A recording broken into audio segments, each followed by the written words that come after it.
Question and answer series के episode number 26 में, जो कि रिलेशन में है हिस्ट्री के, कनिका साथ है और द फ्रेंच रिवॉल्यूशन चैप्टर है, उसके बारे में कुछ बात करेंगे। कनिका, कुछ क्वेश्चंस होंगे बस, ठीक है, बिना घबराए डिटेल में आंसर देना है उनका, ठीक है जी।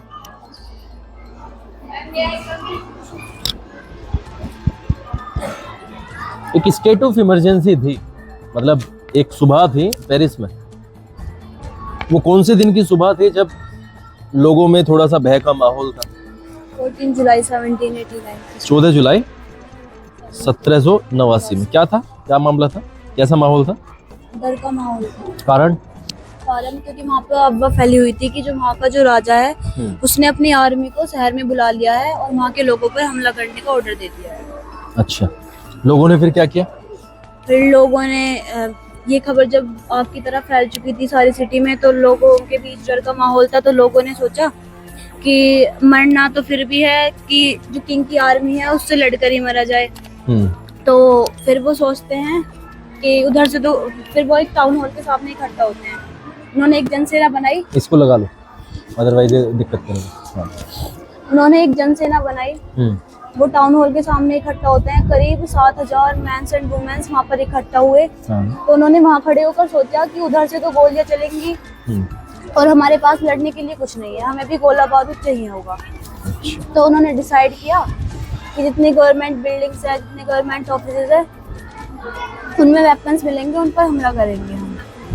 फिर उन्होंने उस पर हमला किया। इससे पहले ही वहाँ के लोगों ने मिलकर बेस्टाइल किले पर हमला कर दिया था। अच्छा, बेस्टाइल था।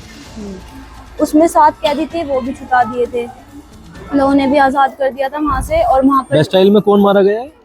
बेस्टाइल में जो बेस्टाइल किले का लीडर था वो मारा गया। कमांडर जो था, कमांडर मार दिया।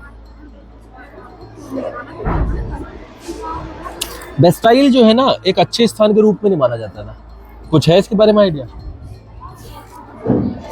बढ़िया स्थान नहीं मानते थे उसे लोग, तो कुछ है, कारण क्या था इसका? उससे जेलस करते थे लोग। हाँ, जलते तो थे, उसका कारण डेस्पोटिक पावर आया है of the king. Despotic power का हो गया कि तो तानाशाही वाली जो पावर होती है ना, उसको प्रदर्शित करता था वो। मतलब कहने का यही है कि अत्याचार करना, बिना किसी जुर्म के जेल में डाल देना, तो कुछ ऐसा था, ठीक है। उस किले को तोड़ दिया गया, डिस्ट्रॉय कर दिया गया उसे, और उसके फ्रेगमेंट्स जो थे, जो पत्थर के फ्रेगमेंट्स थे ना, छोटे छोटे टुकड़े, वो मार्केट में बिके, ठीक है। क्यों बिके? ऐसे तो स्टोरी टाइप का था। नहीं, कुछ आइडिया तो होगा ना, फिर मैं बताऊंगा क्यों बिके गए।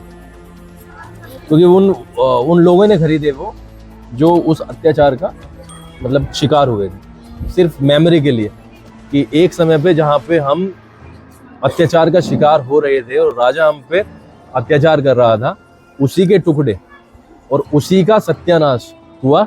और उसके जो छोटे छोटे से टुकड़े हैं, इतने बड़े किले के इतने इतने से पीसेस अगर बिकने लगेंगे, तो इसका मतलब क्या हो गया? वो पावर पूरी डेमोलिश हो गई है, डिस्ट्रॉय हो गई है, इसलिए लोगों ने खुशी में खरीदे, समझे? ठीक है।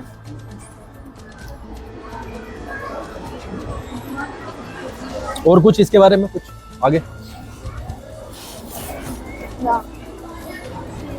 पूरे किले को डैमेज कर दिया गया था, आग लगा दी गई थी। लूट, वो वेपन्स लूटने के बाद, वेपन लूटने के बाद आग लगा दी गई थी वहाँ पे। और 14 जुलाई 1789 और इसके कई दिनों बाद तक पेरिस के साथ साथ फ्रांस के कंट्री के कई पार्ट्स में इस तरह की घटनाएं घटी थी। अच्छा। 18वीं शताब्दी में आते हैं, लेट 18th सेंचुरी, ठीक है। एक राजा बनाया गया 1774 में, एक राजा बनाया गया। हाँ, लुईस 16। कौन सी फैमिली से बिलोंग करता था? लुईस 16 बोर्बन फैमिली से बिलोंग करता था, समझे? कितने साल का था जब राजा बना? 20। पत्नी का नाम? मैरी एंटोइनेट, है ना? कहाँ की थी? ऑस्ट्रिया नहीं, ऑस्ट्रिया की थी, ऑस्ट्रिया की थी, समझे? जब उसने देखा कि मेरे राज्य पर कितना पैसा है, तो उसे क्या मिला? उससे मतलब जितना उस पर कर्जा था, नहीं, पैसा कितना है? सबसे पहले तो उसने यही देखा ना कि कुछ है भी कि नहीं है।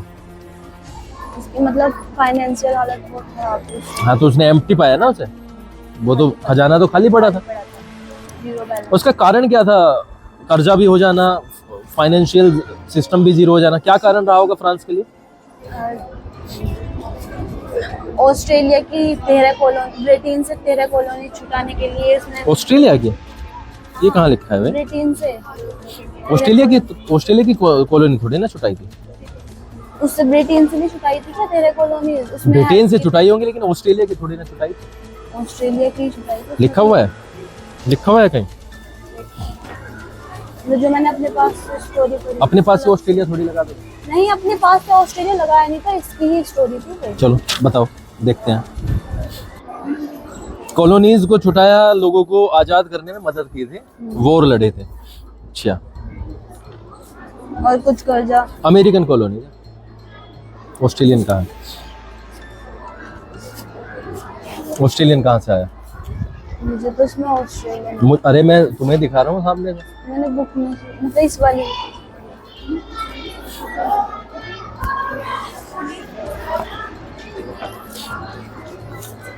ओल्ड रेजिम के बारे में बताओ।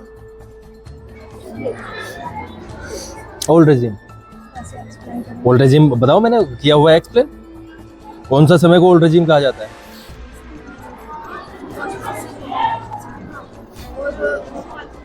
मतलब बोलते पुराने समय को ही कहा पुराने जाता है। समय को नहीं, एक 1789 के से पहले वाले समय को ओल्ड रेजिम कहा जाता है, समझे?